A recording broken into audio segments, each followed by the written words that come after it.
2010 was actually a tough year for myself and my family. I can never forget that date, 10th of January 2010. So we were home and it was 12 o'clock. We started hearing gunshots. The noise was becoming louder and closer.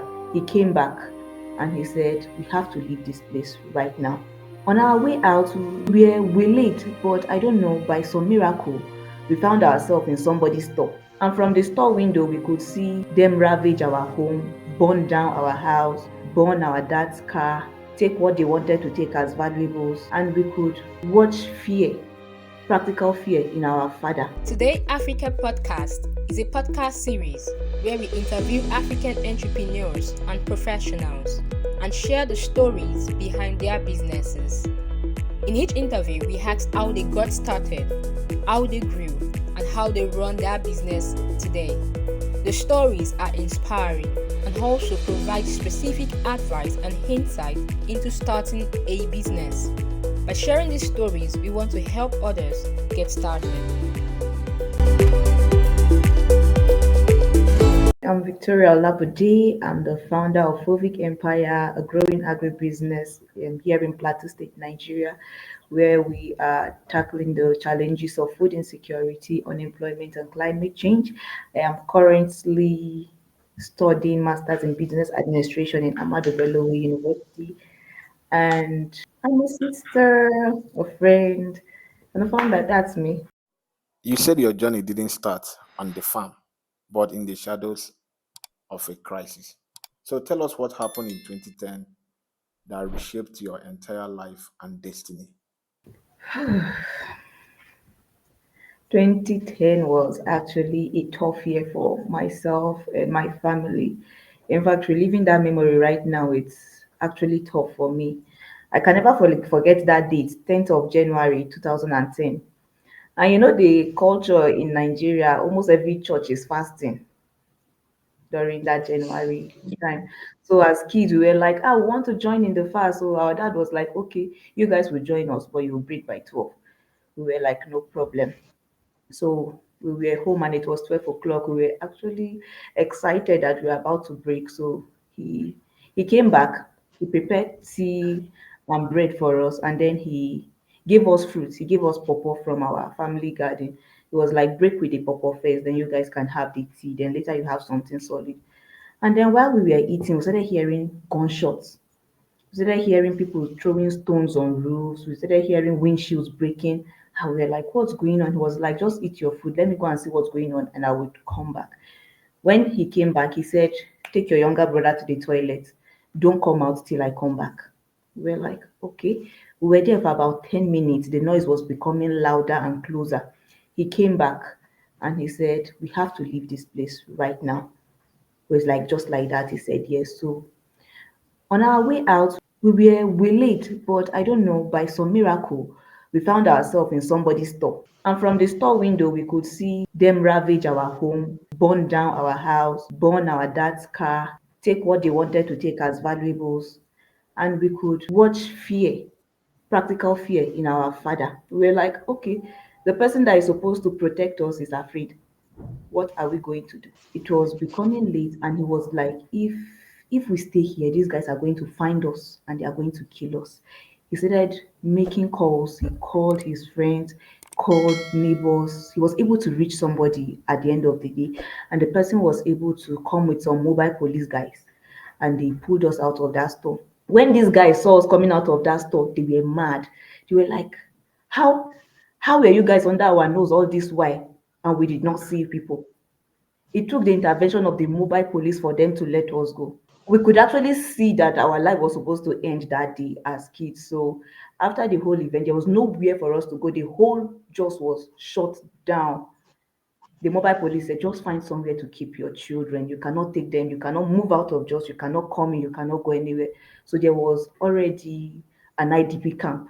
It was inside the mobile police barracks that they were asking people to go to stay there as the internally displaced people's camp. So my dad just handed us over to the wife of a friend. And after then, he said, just stay with this woman. I will come back for you guys. And that was how we didn't see him. We didn't see our mom for close to 5 days. So as kids, we were meant to fend for ourselves. They will cook food. and put in a tray. And this food is not 3 times a day or 2 times a day, it's just once a day. They put it in a tray, and over 30 children have to eat from that tray. You can imagine the struggle. Before you even have one, two, three spoon, food is finished. The hunger was real. And that was when I was wishing that we were at home eating that pawpaw from our backyard. And I would just look, I was like, every time I'll be like, ah. Then with the mind of a child, I'll just be like, I wish I had my own farm now that I will bring the food for us to eat. And every other person will eat. I did not understand food system at that point. It was just that pain.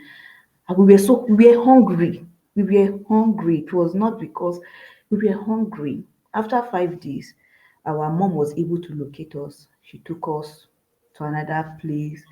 That was, we fell ill for over 5 weeks. We fell ill because of the condition we were living, the water, the food. We were not having our bath. Recovery was difficult, but that was how I was like, I will farm. I want to have food. I want people around me to have food. That was just it as a child. And then anytime when I was now in the university, there was this lodge close. There was this farm close to my lodge. Anytime I come out and I see the guy farming and his produce were very good, I'll be like, I can't wait to have my own. That was just it. That was where the passion for wanting to have my own food, access to my own food, started from. I will not say that I know how you feel because I have never been in that situation. You are a survivor, and no matter what happens, we keep pushing, we keep believing, we keep hoping that things get better. You said something while sharing your story that when you were in the IDB camp, you always wished that you had your own farm. So, how did that experience become the seed of Fovic Empire? Experiencing that hunger planted that seed of wanting to have access to food. I was like, nobody, whether child, woman, man, nobody deserves to go through that kind of hunger. Nobody deserves. So I just wanted to have access to food. And that was where the seed was planted. So when I started Fovic Empire, it actually started as a passion. That was in 2021 when I was about to graduate from the university. I was like, why do you want to wait till after you're done with school? Just start now. So that I started with passion. And then when I started, when I called my friends, I reached out to some of my friends that were already into agriculture. And I was like, I want to start. They said, don't try it though. Number one, you did not grow up farming. You don't understand this thing. It's more than just putting seed in the ground. I said, I want to start. They were now like, okay, oh, start. Oh. So I started with passion first of all, but when I started, I was like, no, it's beyond just putting seed in the ground and waiting for it to germinate. There's more to this thing. I discovered that the practices were archaic, the soil was declining, the yield was everything was just declining, the soil, the yield, and even climate change, how it was affecting agriculture. So that was when I was not like, this is bigger than me. I have to take a step back and actually learn. So I took a step back for a year and I decided to go for more knowledge about agriculture. And that was when I started knowing about food system, climate change, how you can transit from agriculture to agribusiness. And that was where Fovic Empire was born in 2022. I now registered it as a company. Tell us more about Fovic Empire. What is it all about? What products and services are you offering?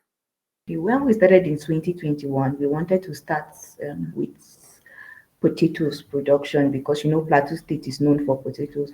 But after my first trial, I was like, no, this is not the place for this is not the chain I want to belong to. I want to specialize in grain production. So our product presently is grain production. We are into grain productions. And apart from production, we're into aggregation and farmers training.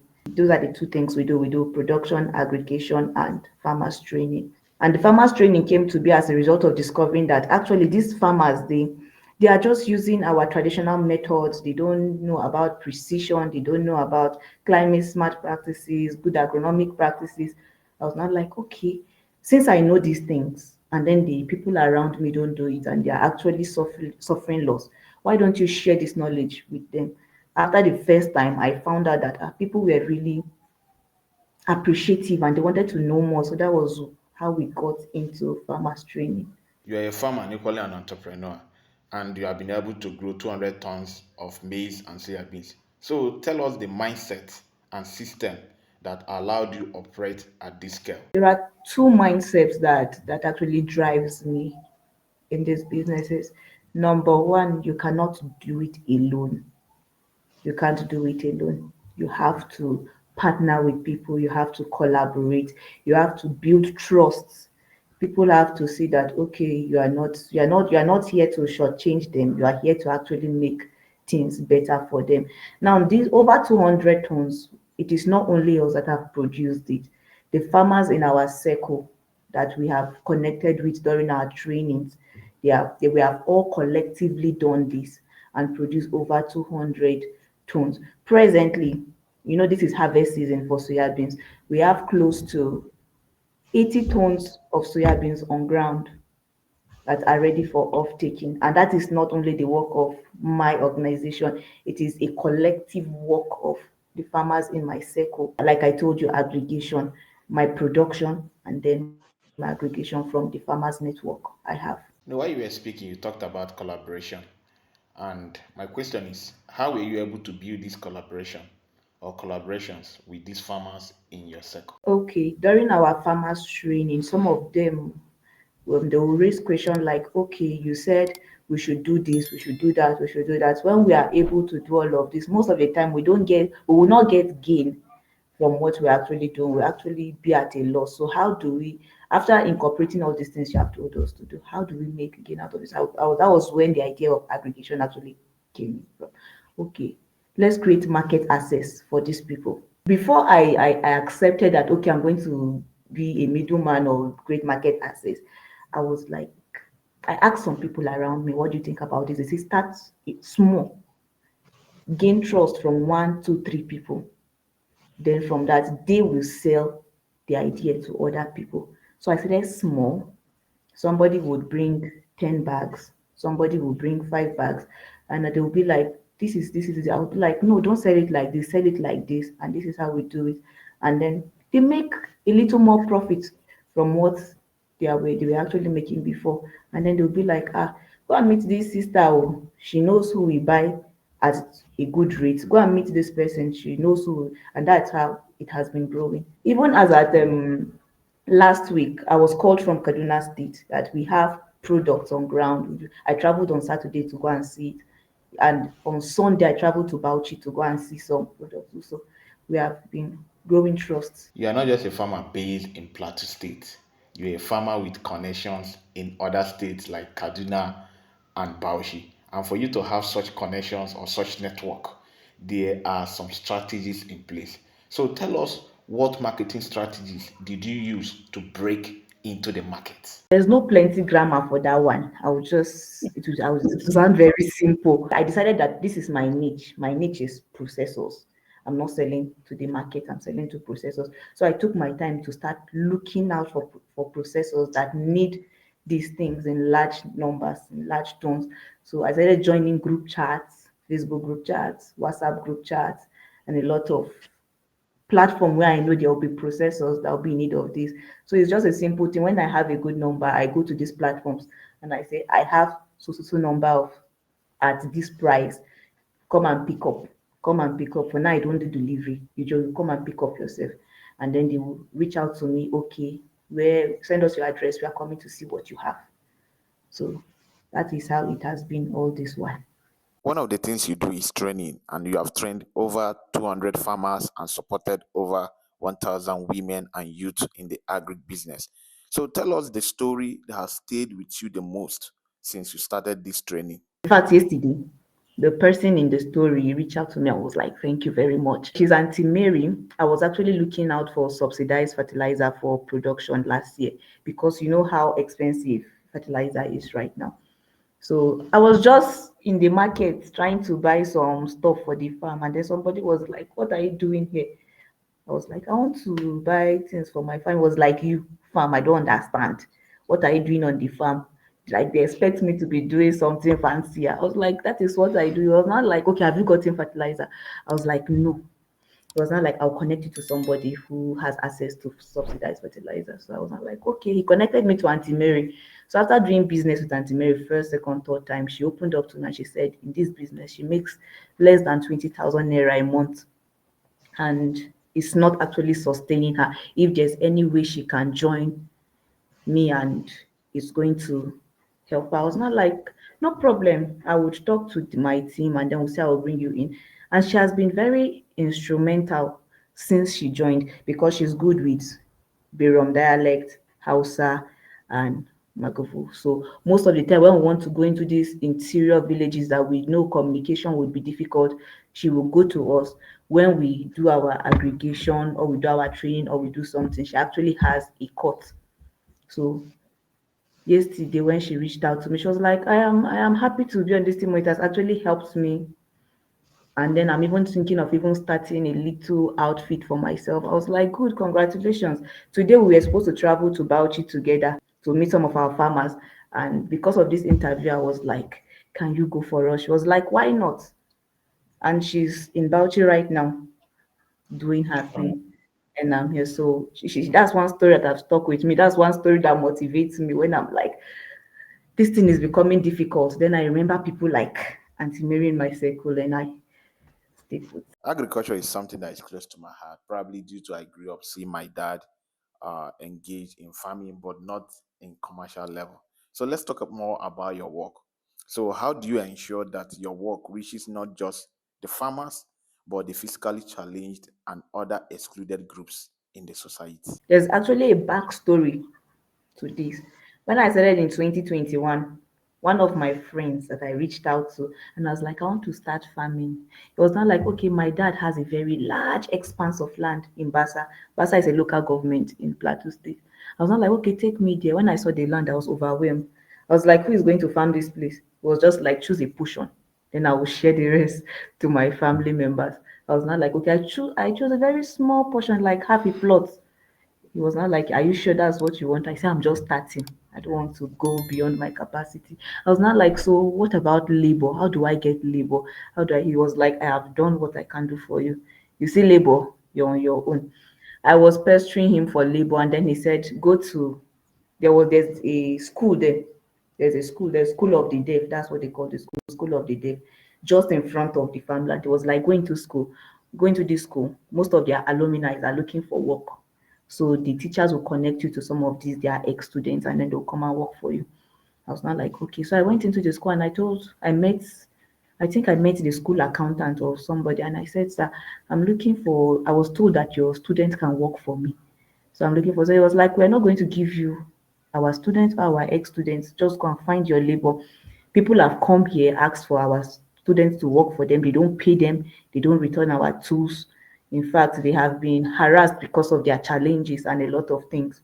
They have been taken for granted. I was now like, no, I won't do that. I'm sincerely in need of help. I will pay them, I will return your tools, I would treat them equally like they don't have challenges. It was not like he won't help me, please, I should go. I was like, okay. I sat there, I didn't stand up. He was doing his work. I was looking at him. He was doing his work. Later, he looked at me. He said, okay, I've heard you. I'm going to help you, but you have to promise me that you're not going to disappoint you. I said, I'm not going to disappoint you. Just watch and see. He said, okay, for me to be able to monitor whatever you're going to do with this, my students, I'm going to give you a supervisor. He's my son. I'm sure that when he's in between, you would not cheat them. I said, no problem. So his son now served as the sign language interpreter and supervisor of everything I was doing. He was in charge of the payments, returning the tools, and everything. And that was how I now discovered that this is true. These people are actually being excluded. When you go to our churches, when you go to the marketplace, when you go to industries, you don't find them there. So what are they doing? Where are they? Because there are a lot of them. What are they actually doing with themselves? So I was not like, whatever I'm building, however the size, small or big, I would always include these people. Because in fact, when they worked for me, I did not wish for normal people to even work for me again, sef, because those guys were good. They were good and they were very simple people. So I was not like, I must always include them in whatever activity I carry out, whether training, production, aggregation. I always find them. So anytime I'm in need of them, it's either I reach out to the guy that was acting as my supervisor, or I reach out to his father. And then they'll be like, okay, no problem, we'll organize our boys for you. And then they come over. So that is how I've been able to reach the physically challenged, that's specifically the hearing impaired. I've not been able to reach out to others, but specifically the hearing impaired. I appreciate you for the amazing work you are doing, more especially including the physically challenged people in the society into your business. Thank you so much. So, you champion climate smart farming and pioneered biochar usage. So, what convinced you that climate resilience must be core to African agriculture? Statistics from the United Nations World Food Program said over 36 million Nigerians in northern Nigeria are facing acute food insecurity. And then there are three major drivers of this food insecurity. We have economic instability, conflict, and climate shock. Now, as an organization or as individuals, there's little we can do about the economic instability and conflict, but there's actually something we can do about the climate shock. Whether we like it or not, climate change is already here. So we have to adopt new technologies and climate smart practices so that we can continue to, to be able to produce food for our people. And one of the interviewers yesterday on the news, he said we have over 200 million people in Nigeria.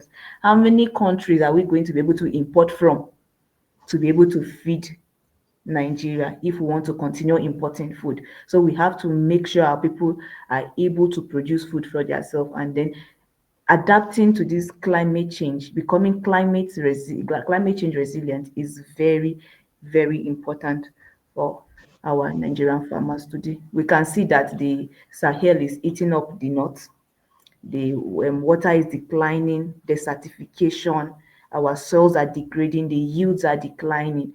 Yesterday, one of my friends who was trying out farming was telling me that from the one plot of soya beans he planted, he harvested only 25 kg of soya beans.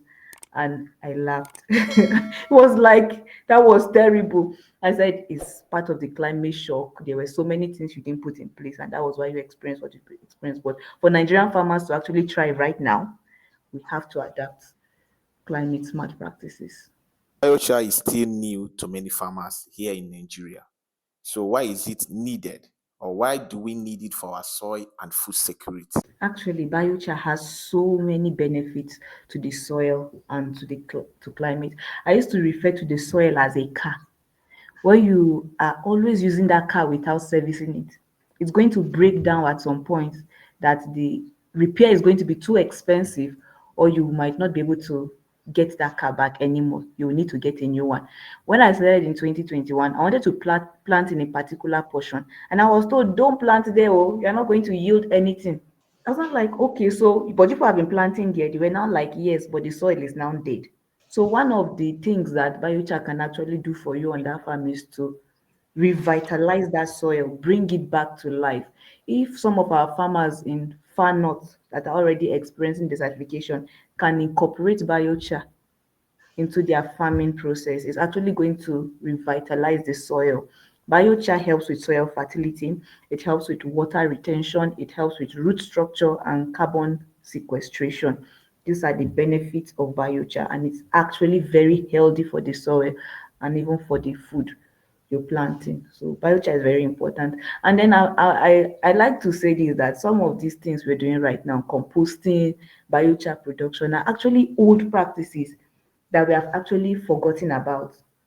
The older generations practice this thing, but because of the adoption of chemical fertilizers, we have actually abandoned these practices, and they have actually degraded our soil. So the sooner the better for us we adopt these old practices back. While we were speaking, you mentioned that biochar is a technique that the older generation used. So, tell us more about biochar. What is it all about? And how can someone who is venturing into agriculture for the first time apply it to their farm? Kind of, it's kind of a manual.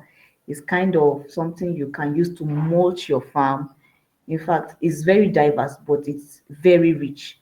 Or if you're asking about the production, it is actually produced from the waste of your farm. When you plant soya beans and you plant maize, you are done harvesting the waste you have. You can actually use it to produce the biochar. You cover the whole farmland with it. It mixes with the soil, and then it serves as manure, it serves as mulching film. These are the two basic things. It serves as manure and a mulching film for your farm. Thank you so much for giving more clarity into what biochar is all about and how new farmers or how farmers can apply it. Here in Nigeria, agriculture is very tough, unpredictable, and expensive. So, what keeps you rooted when challenges hit? Like I told you before, when I remember people like Auntie Mary, when I remember people like the physically challenged people that this business is actually touching, it keeps me going. I would not lie, it is difficult. It is actually really tough out here as a farmer. Sometimes I'll just be like, just let this thing be and then look for something else to do. But one thing that keeps me going is the purpose and the people it's touching. Is the purpose and the people that is touching. These are the two main things that keep me going. If not, I would have given up a long time ago. And then not just that the people we touch, so people that reach out to me and they're like, we want to partner with you. These are some of the people that keep me going. Recently, um, a mechanization organization reached out to me who want to work with you, who want to collaborate with you. We can even give out our machines free to the farmers in your network so that they would actually get good yield out of what they are doing. And I was like, wow. So these are some of the things that keep me going. Yes, and then there was even an organization from Kenya that even reached out to me again some weeks ago. We want to give out some of our products at a subsidized rate to farmers in your network. These are the small, small things that keep me going. If not, I will go and look for one job like that and do. You said there are three things affecting agriculture here in Nigeria: economic instability, climate change, and insecurity. And speaking of insecurity, you are based in a state affected by this insecurity, which is Plateau State. So, my question is, how are you coping or how are you running your business despite this insecurity happening in and around your state? I have actually suffered loss in the hands of insecurity, and those are one of the things why I said it's tough. I think I'm going to let go of this farming business. Last year, I actually invested a lot in on my soya beans farm in Kaduna State, and then just for me to wake up one day and they were telling me that cows came into the farm and ate the whole soya beans field. How am I supposed to react to that? The maize that was on the field, they were telling me that because my own maize was standing too long on the farm, thieves came into the farm and harvested like half of the farm. I did not even see the capital I even placed in Kaduna. So I was not like, okay, so how am I going to survive this thing? It's either I leave this thing completely and look for another thing to do, or I have to re-strategize. So I started reaching out to people. I started reaching out to people, talking to people, and they were like, okay, there are actually some places that you could use. They provide you security, but you would pay. I went to the first place and they told me that for half a plot, you're going to pay 75,000 naira for the farming season. Half a plot, 75,000. What am I planting? How am I going to have what am I going to harvest? What will be my profit?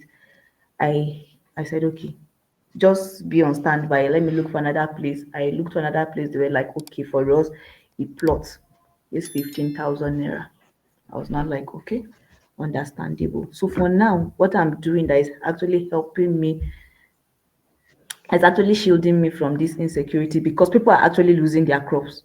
Is that I go to secure locations and I pay for land just for 6, 7 months of farming. I would pay, they will give you a secure place to farm.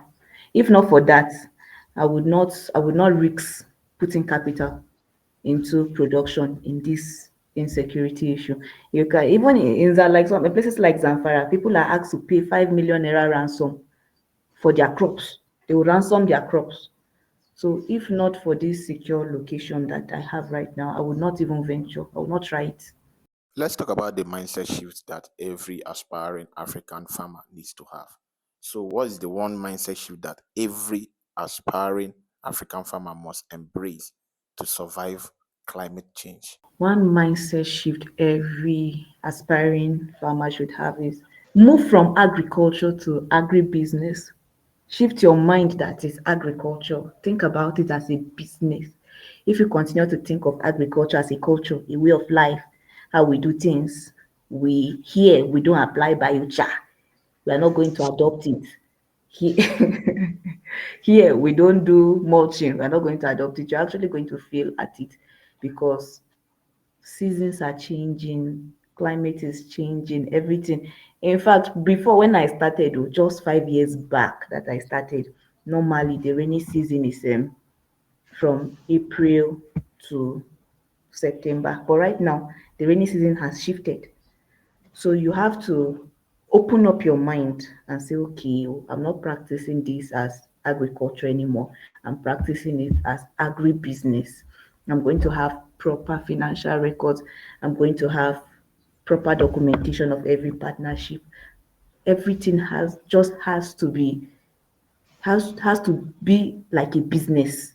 Has to be like a business. If not, you will not see anything good out of agriculture. So shift from your mindset that I'm just planting crops for them to grow, eat, and sell whatever I have left.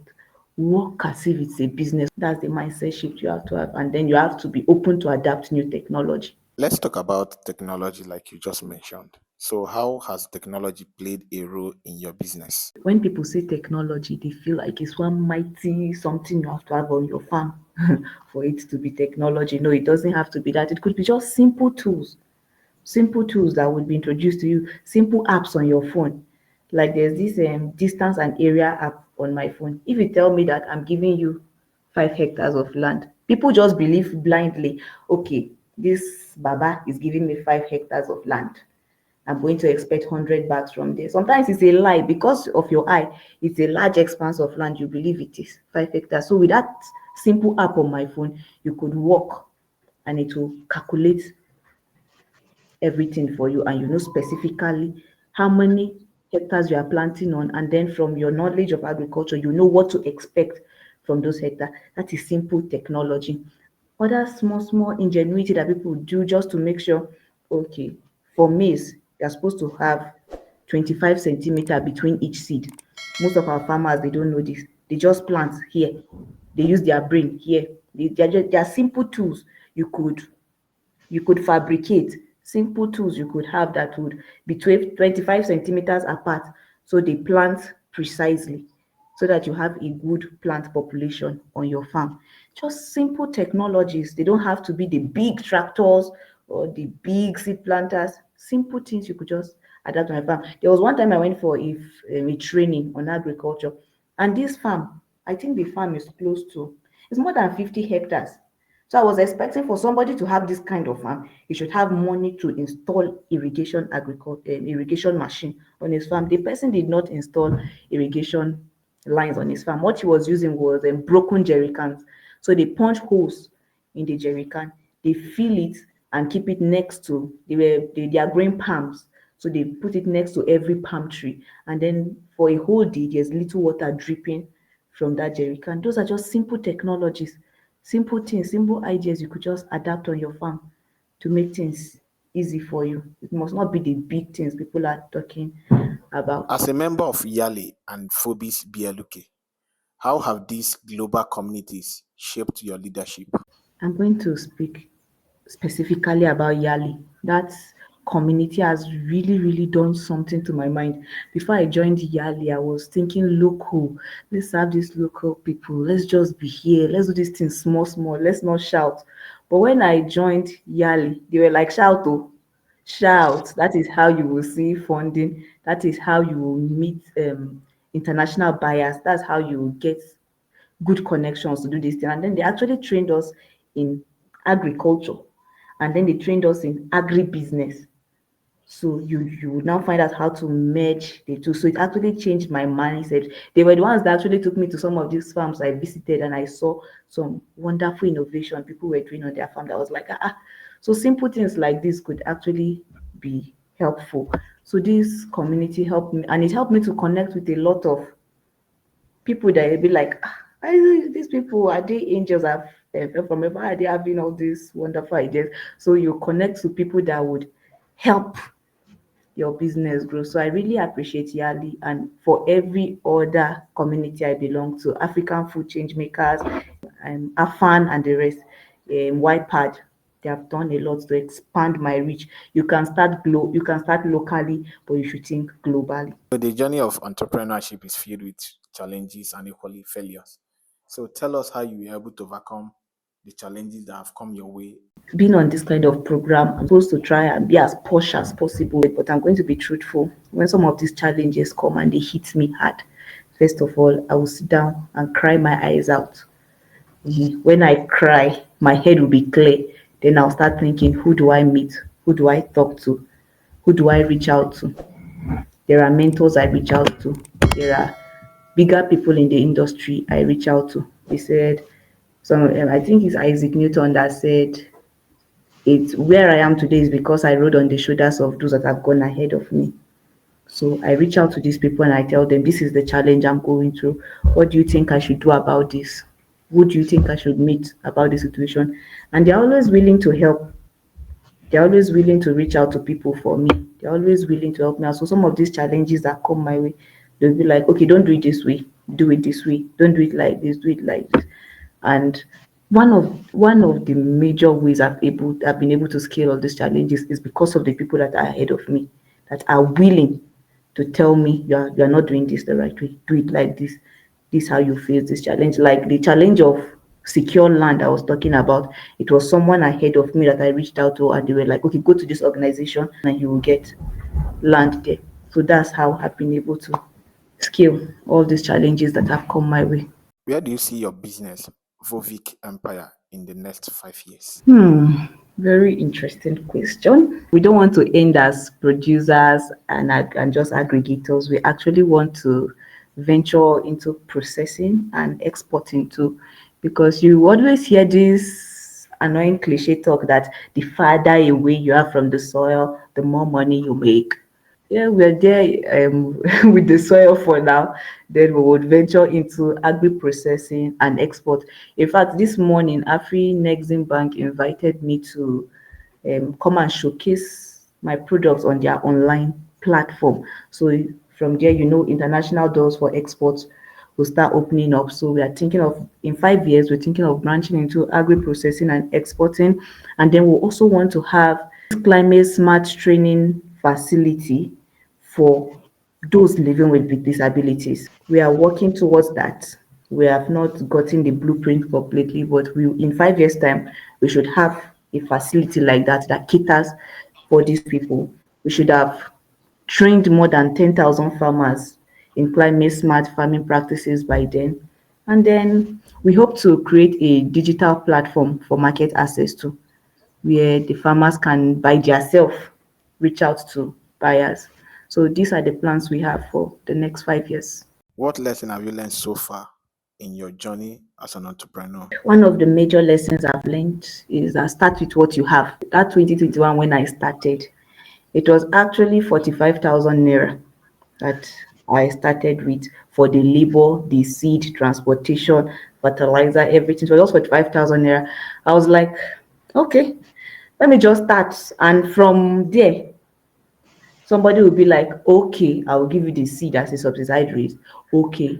The supervisor will be like, I'll talk to these guys to actually ease the payment for you.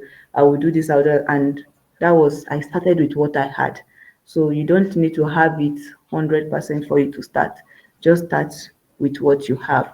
And then, like I said, you can't do it alone. Work with people, build trust.